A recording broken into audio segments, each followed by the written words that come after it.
Bom, o tema da nossa discussão de hoje é Administração Pública e Constituição Federal de 1988.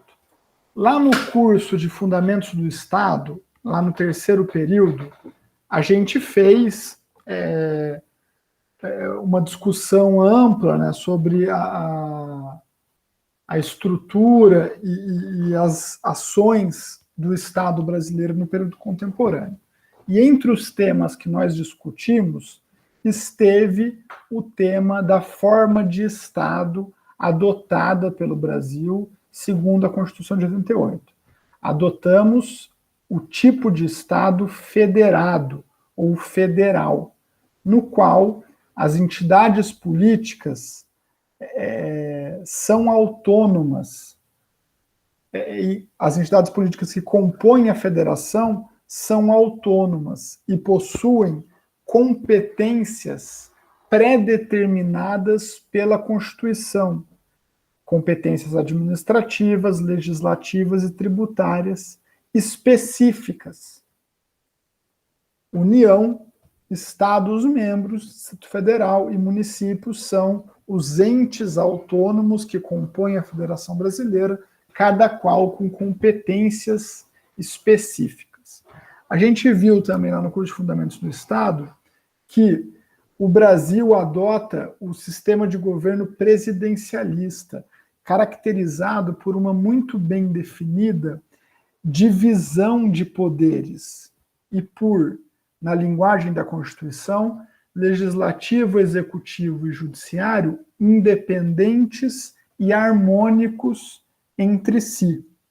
A gente discutiu lá na aula sobre os poderes do Estado brasileiro que cada um desses poderes, cada um desses órgãos exercentes de poder político, o legislativo, o executivo e o judiciário, exercem de modo típico certas funções e de modo atípico outras funções, de modo que o legislativo, por exemplo, de modo típico legisla e também de modo típico fiscaliza os outros poderes. Entretanto, de modo atípico, o legislativo também executa, também administra.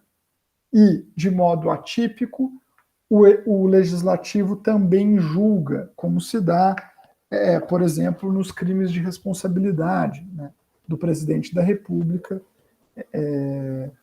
casos que podem levar ao impedimento do presidente ou da presidenta. Uma das funções características do Estado é a função executiva, exercida, ou função administrativa, exercida de modo típico pelo Poder Executivo, mas exercida também de modo atípico pelo Legislativo e pelo Judiciário. Quando a gente fala de administração pública, o tema que discutiremos nessa aula, a gente está falando de uma discussão que se vincula ao exercício da função administrativa, que pode ser exercida por todos os poderes, de modo típico pelo Executivo e de modo atípico pelo Judiciário e pelo Legislativo. A administração pública é um tema, um conceito que possui diferentes designações e diferentes formas de se abordar. Na discussão jurídica de administração pública, duas significações são atribuídas a esse termo. Dois conceitos se vinculam à locução administração pública. Em sentido formal, também chamado de sentido subjetivo, se entende que a administração pública é um conjunto de órgãos e de pessoas jurídicas.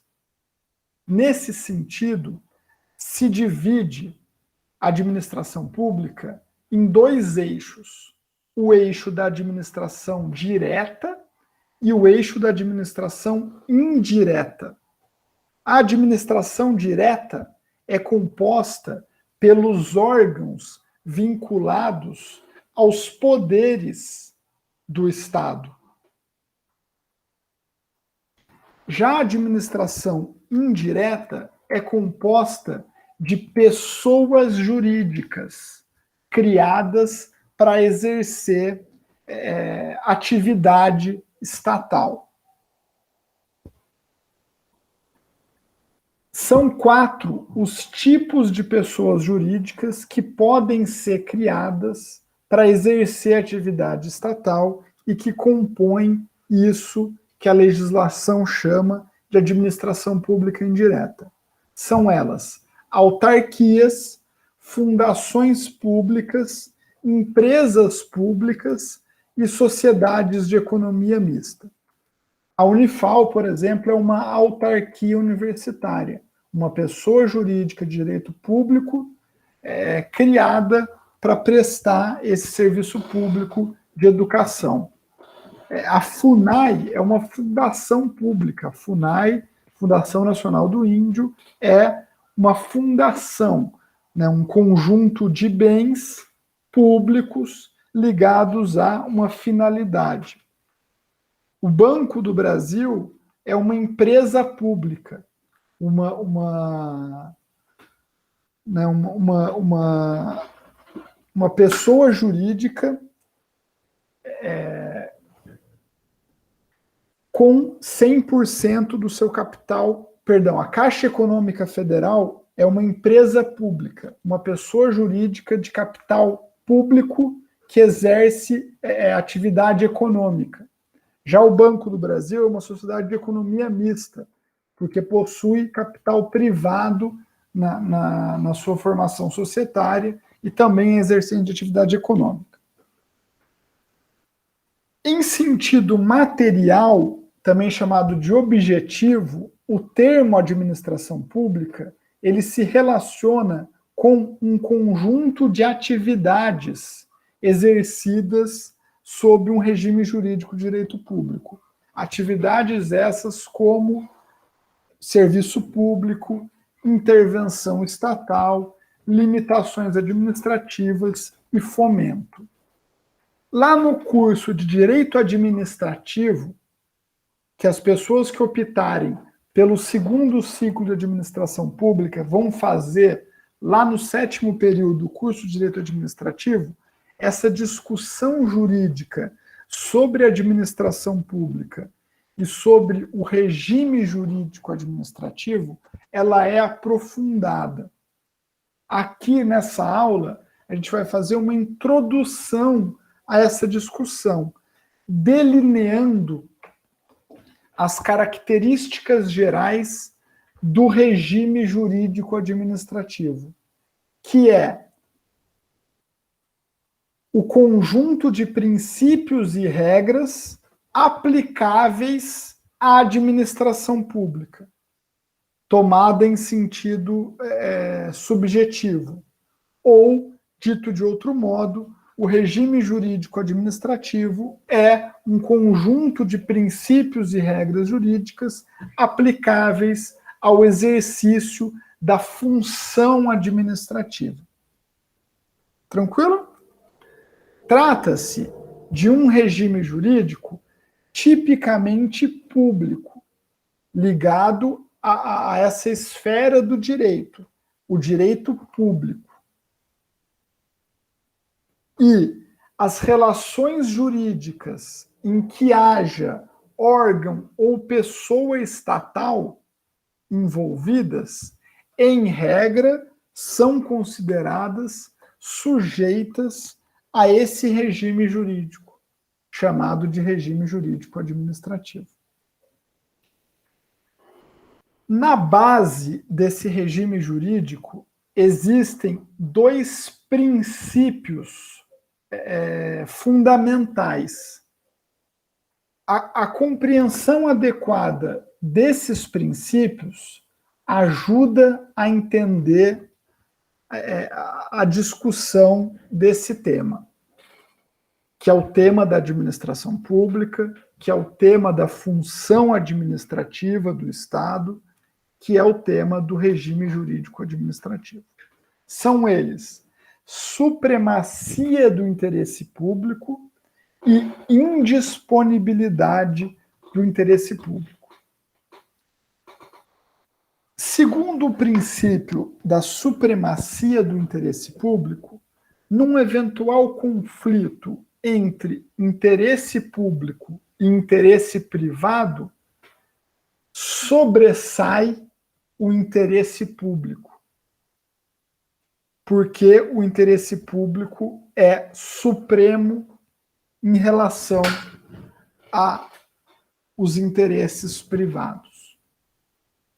É isso que justifica, por exemplo, que uma propriedade privada possa ser desapropriada pelo Estado e usada por uma finalidade pública, seja a construção de uma rodovia, de uma hidrelétrica, seja a destinação para a reforma agrária ou para a reforma urbana. O interesse público é supremo. A gente vê, por exemplo, agora, nessa discussão da pandemia, a possibilidade de se requisitar leitos de hospitais privados para atender o SUS. O que justifica isso, em última instância, é o princípio da supremacia do interesse público. O Estado age de maneira suprema, de maneira ordenatória em relação aos particulares, quando age, supostamente, para atender uma finalidade pública. O interesse público, ele é indisponível, o que significa que os agentes públicos não escolhem, por sua livre vontade, o conteúdo e a finalidade das ações estatais. Eu não posso dispor do interesse público, agir como se aquilo fosse meu, agir para atender os meus interesses. A indisponibilidade do interesse público quer dizer justamente que a ação estatal ela não pode ficar refém das vontades privadas, dos desejos do agente público. Supremacia do interesse público e indisponibilidade do interesse público são princípios base do regime jurídico administrativo. Toda a ação pública, todo ato da administração pública deve, em tese, obediência a esses princípios jurídicos. Esses princípios, eles não estão previstos expressamente na Constituição. Por isso se diz que eles são princípios implícitos, porque eles não estão explícitos na Constituição. Um outro conceito que é fundamental para compreender, de um ponto de vista jurídico, a administração pública e para compreender o regime jurídico administrativo, que é o conjunto de regras e princípios que se aplicam à administração pública, que se vinculam à função administrativa, é o conceito de competências. Eu falei um pouco disso já no curso de Fundamentos do Estado. Competência, em síntese, é dever-poder. Dever-poder. Esse é um conceito-chave para a gente entender a administração pública. Conforme explica o Celso Antônio Bandeira de Mello, são deveres públicos a serem satisfeitos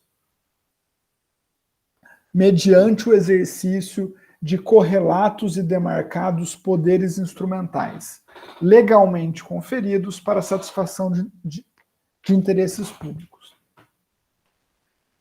O particular, a pessoa privada, com os seus bens e com a sua vida, faz o que quer, desde, é claro, que não infrinja direito alheio.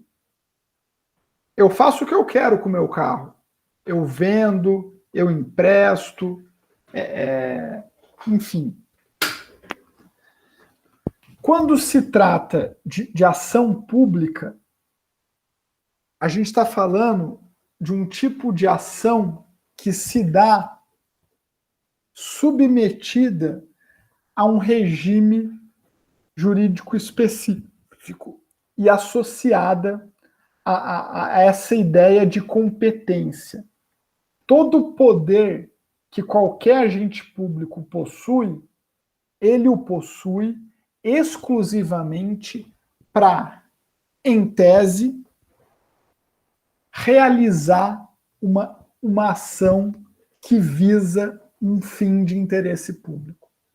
Por isso que a competência é um dever-poder, porque o poder ele está sempre submetido a um dever. Eu aqui, como agente público, se, como pessoa privada, com o meu carro eu faço o que eu quero, eu, como pessoa, no exercício de uma função pública, com os bens públicos, eu faço estritamente o que a lei determina que eu faça. Né? Então, eu uso aqui o meu Gmail estritamente para fins profissionais.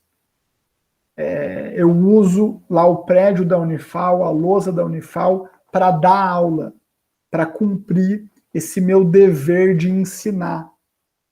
E se eu possuo alguns poderes, por exemplo, eu avalio vocês, eu avalio a prova, eu aprovo e reprovo.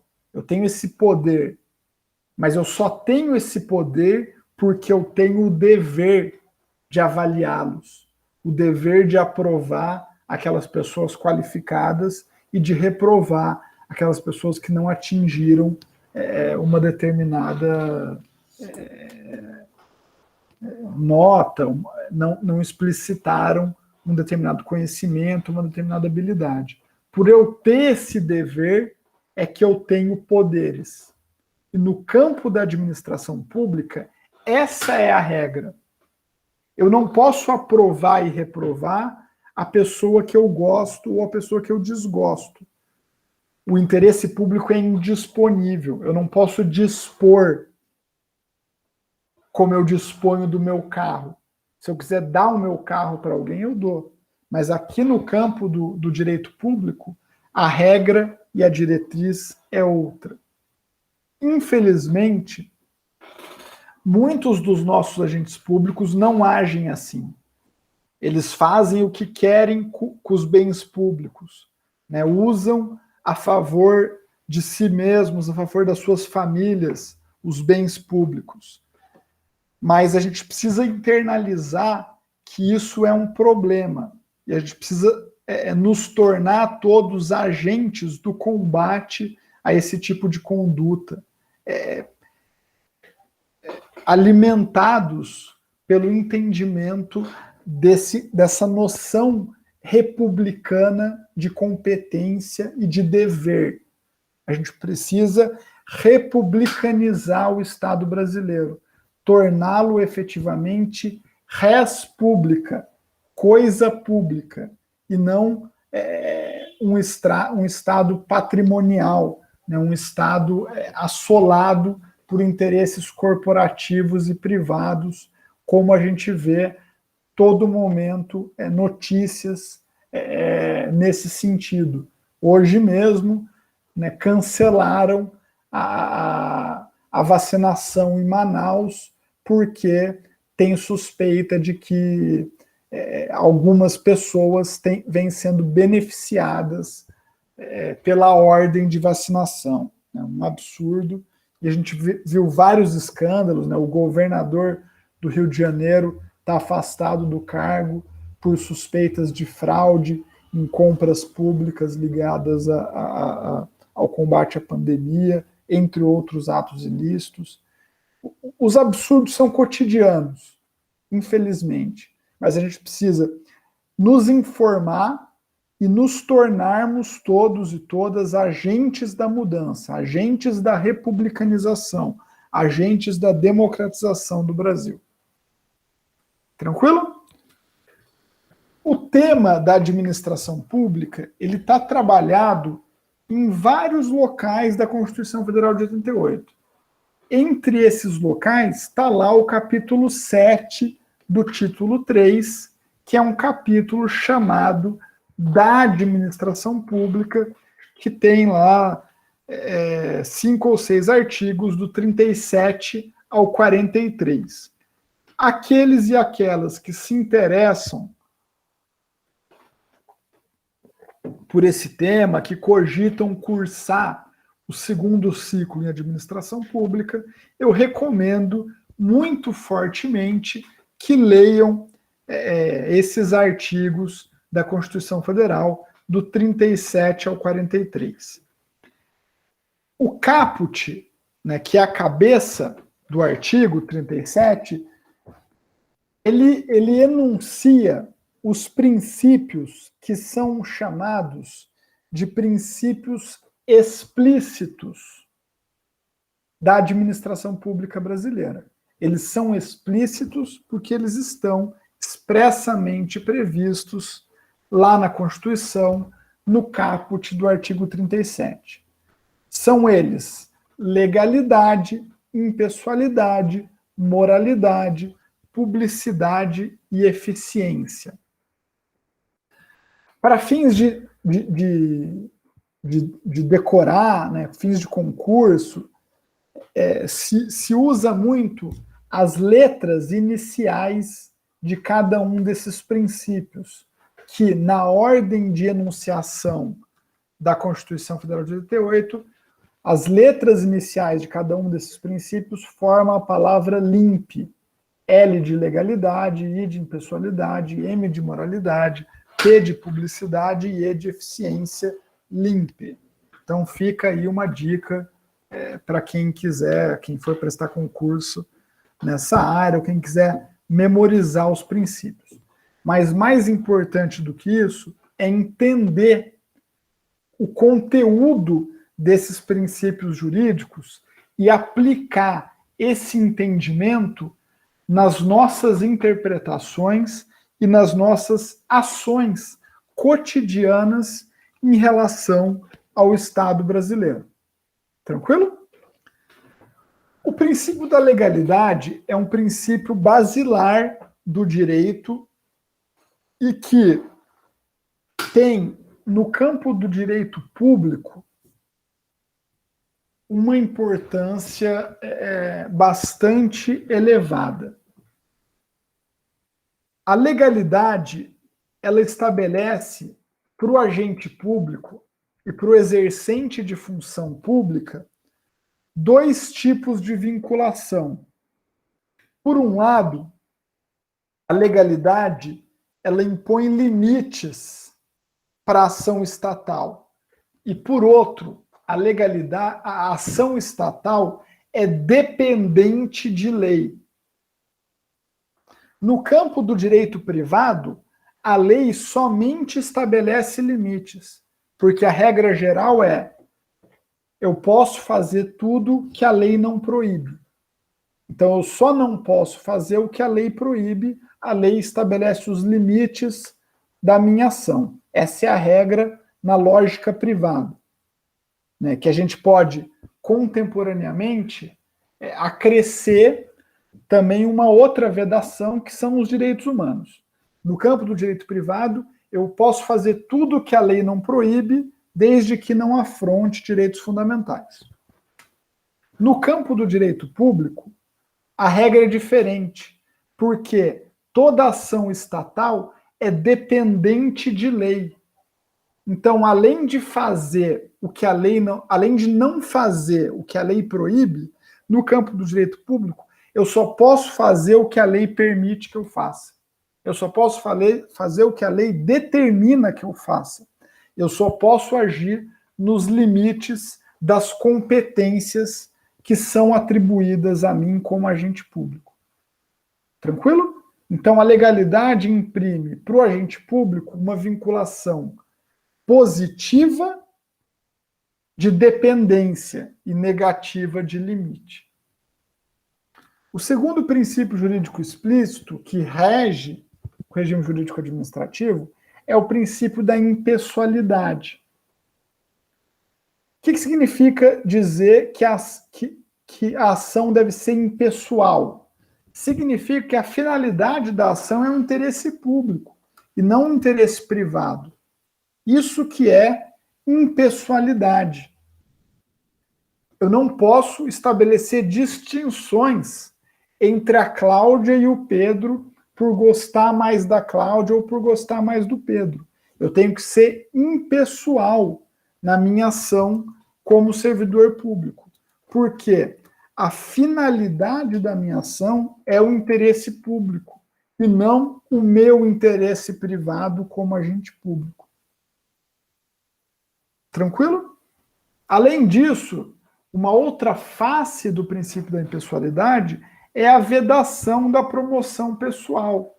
O agente público ele não pode, em regra, se promover do ponto de vista individual por meio da ação pública. É isso que impede que, por exemplo, nas obras públicas tenha lá uma foto do presidente, ou do governador, ou do prefeito que fez, esse tipo de coisa. Certas práticas de promoção ou de divulgação são permitidas, mas a regra é a vedação da promoção pessoal. Uma terceira face do princípio da impessoalidade diz respeito à imputação do ato administrativo. O meu ato como servidor público, ele é imputado à pessoa jurídica que eu represento enquanto agente público. No meu caso, Unifal. O meu ato aqui é um ato da Unifal. Então, por exemplo, eu não possuo eu não posso exercer direitos autorais a nível particular sobre o conteúdo dessa aula, porque o ato é da Unifal. Se eu ofender alguém aqui, essa pessoa pode ajuizar uma ação contra a Unifal, porque o meu ato é um ato da Unifal. O ato do médico lá da UPA que te atende, ele é um ato do município de Varginha, porque a UPA é ligada, vamos colocar, ao município de Varginha. Tranquilo? Um outro princípio previsto no artigo 37 da Constituição é o da moralidade. Quando a gente fala de moralidade em sentido jurídico, a gente não está falando de moralidade em sentido comum. A gente está falando de valores morais previstos no ordenamento jurídico, que são protegidos pela ação da administração pública. O exemplo mais importante de regra ou de determinação associada a esse princípio é a proibição do nepotismo, que adveio não de uma lei, mas de uma interpretação do STF baseada no princípio da moralidade. Nepotismo é o emprego de parentes em cargos públicos. O quarto princípio explícito previsto no artigo 17 da Constituição é o princípio da publicidade. A regra na administração pública é a transparência. O sigilo é exceção que deve ser motivada. A regra é a transparência, em obediência ao princípio da publicidade. Os atos são públicos, como regra. Isso é importante porque permite o controle social. E a lei que regulamenta a publicidade dos atos públicos, a principal lei, é chamada de Lei de Acesso à Informação, que é a Lei 12.527 de 2011.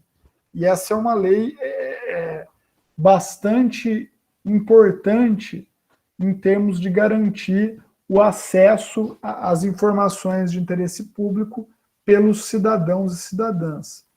E também a publicação dos atos administrativos é pressuposto de eficácia dos atos, de modo que os atos só são eficazes depois de publicados. Por fim, o último princípio previsto lá no artigo 37 é o princípio da eficiência.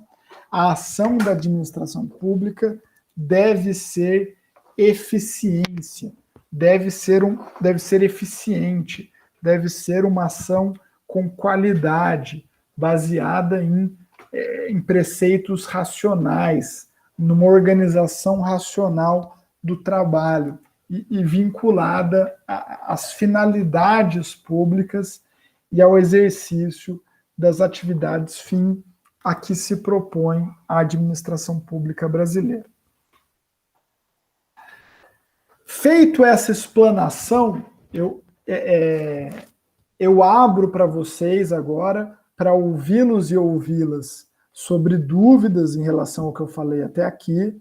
Essa é uma aula bastante técnica, então é normal que vocês tenham dúvidas. Eu abro para ouvi-los e ouvi-las sobre dúvidas e abro também para ouvi-los e ouvi-las sobre essa pergunta que está na projeção. A administração pública brasileira é eficiente, na opinião de vocês?